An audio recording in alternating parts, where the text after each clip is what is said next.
Welcome to I news. Telangana రాష్ట్రంలో తిరుగులేని రాజకీయ శక్తిగా చక్రం తిప్పిన బీఆర్ఎస్ పార్టీ ఒక్క ఓటమితోనే ఎందుకిలా ఢీలా పడిపోయింది? అధికారం కోల్పోయినా సరే 39 స్థానాలతో గట్టి ప్రతిపక్షంగా ఉందామనుకున్న ఫిరాయింపులు బీఆర్ఎస్ అధిష్టానానికి కంటి మీద కునుకు లేకుండా చేస్తున్నాయి. ఎంపీలు, ఎమ్మెల్యేలు, ఎమ్మెల్సీలు, మాజీ మంత్రులు ఎందుకిలా బీఆర్ఎస్ ను వీడి వెళ్తున్నారు? వారి ఉద్దేశం ఏమిటి? రాజకీయ భవిష్యత్తేనా? ఇంకేమైనా కారణాలున్నాయా? రాష్ట్రంలో జోరందుకున్న ఫిరాయింపులకు ప్రధానంగా 6 కారణాలు చెబుతున్నారు. తెలంగాణ రాజకీయాలను 2 దశాబ్దాలు శాసించిన బీఆర్ఎస్ పార్టీ ప్రస్తుతం గడ్డుకాలం ఎదుర్కొంటోంది. అసెంబ్లీ ఎన్నికల్లో ఓడిపోయిన పార్టీకి 39 మంది ఎమ్మెల్యేలు, 35 మంది ఎమ్మెల్సీలు, 9 మంది లోక్సభ సభ్యులు, 7 రాజ్యసభ సభ్యులతో అత్యంత పటిష్టంగానే కనిపించింది. అయినా రాను రాను పరిస్థితి చేదాటిపోతుంది. సిట్టింగ్ ఎంపీలు, ఎమ్మెల్యేలు, ఎమ్మెల్సీలు, మాజీ మంత్రులు, జెడ్పీ చైర్పర్సన్లు పార్టీని వీడిపోతున్నారు. మొత్తం బీఆర్ఎస్ ఖాళీ అవుతుందా అనే అనుమానాలు కలుగుతున్నాయి.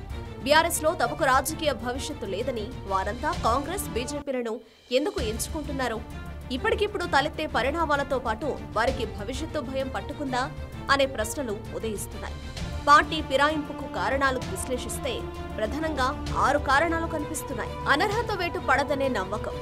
గతంలో ప్రజా ప్రతినిధులు పార్టీ మారితే ఫిరాయింపు నిరోధక చట్టం కింద అనర్హత వేటు పడుతుందనే భయం ఉండేది. పార్లమెంటు సభ్యులకు ఇప్పటికీ ఆ భయం ఉంది. కానీ ఎమ్మెల్యేలకు మాత్రం భయం లేకుండా పోయింది. గతంలో బీఆర్ఎస్ పార్టీ కాంగ్రెస్, టీడీపీలకు చెందిన అనేక మందిని చేర్చుకుంది.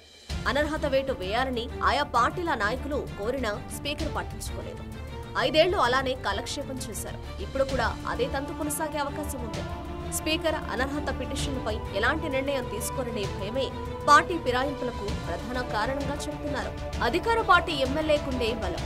అధికార పార్టీ ఎమ్మెల్యేగా నియోజకవర్గంలో అధికారుల మీద అజమాయిషీ ఉంటుంది.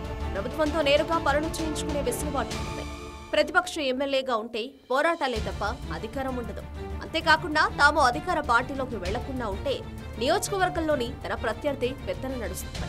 తాను రాజకీయంగా బలహీనపడతారు. పార్టీ ఫిరాయింపులకు ఇది కారణంగా చెబుతున్నారు. వ్యాపారాలు నడవనే భయం. ప్రజాప్రతినిధులు పూర్తిగా రాజకీయాలకే పరిమితం కాలేదు. చాలా మందికి రియల్ ఎస్టేట్ వ్యాపారాలు, విద్యా సంస్థలు, హాస్పిటల్స్, ఇతరత్రా వ్యవహారాలున్నాయి. అవన్నీ సజావుగా నడవాలంటే అధికార పార్టీలో ఉంటేనే బెటర్ అనే భావన ఏర్పడింది. తమ వ్యాపారాలు కాపాడుకోవడమే లక్ష్యంగా చాలా మంది పార్టీ మారుతున్నట్లు తెలుస్తోంది. బీఆర్ఎస్ కోలుకోవడంపై అనుమానం. అసెంబ్లీ ఎన్నికల తర్వాత ప్రజల్లో బీఆర్ఎస్ గ్రాఫ్ బాగా పడిపోయింది. పార్లమెంట్ ఎన్నికల్లో పార్టీ గెలిచే అవకాశాలు చాలా తక్కువే అనే అంచనాలున్నాయి. మళ్లీ ఎప్పటికీ బీఆర్ఎస్ లేచి నిలబడుతుంది? అసలు మళ్లీ ఆ పార్టీకి భవిష్యత్ ఉందా అనే విషయంలో ఆ పార్టీ ప్రజా ప్రతినిధులకు అనుమానాలున్నాయి. ఆ అనుమానమే పార్టీలు మారడానికి కారణంగా చెబుతున్నారు. కాంగ్రెస్ 5 ఏళ్లు ఉంటుందని భరోసా. బీఆర్ఎస్ ను వేడుతున్న వారు రాష్ట్రంలో అధికారంలో ఉన్న కాంగ్రెస్ పార్టీలో గానీ, కేంద్రంలో అధికారంలో ఉన్న బీజేపీలో గానీ చేరుతున్నారు. కాంగ్రెస్ పార్టీ 5 ఏళ్లు అధికారంలో ఉంటుందనే నమ్మకం బీఆర్ఎస్ పార్టీ నాయకుల్లో ఏర్పడిందని చెబుతున్నారు. తక్కువ మెజారిటీతో అధికారంలోకి వచ్చినా చాలా మంది చేరికతో సుస్థిరత ఏర్పడుతుందని నమ్ముతున్నారు. 5 ఏళ్ల పాటు అధికారంలో ఉండే పార్టీలో ఉండడమే బెటర్ అని వారు భావిస్తున్నారు. మళ్లీ మోడీయే ప్రధాని అనే ధీమా. తెలంగాణతో పాటు దేశవ్యాప్తంగా మోడీ హవా ఉందని చాలా మంది నాయకులు నమ్ముతున్నారు. రాష్ట్రంలో అయితే కాంగ్రెస్ లేకుంటే బీజేపీకి మాత్రమే భవిష్యత్తు ఉందని వారు విశ్వసిస్తున్నారు. పార్లమెంట్ ఎన్నికల్లో బీజేపీ నుంచి పోటీ చేస్తేనే గెలుపు అవకాశాలుంటాయని వారు భావిస్తున్నారు.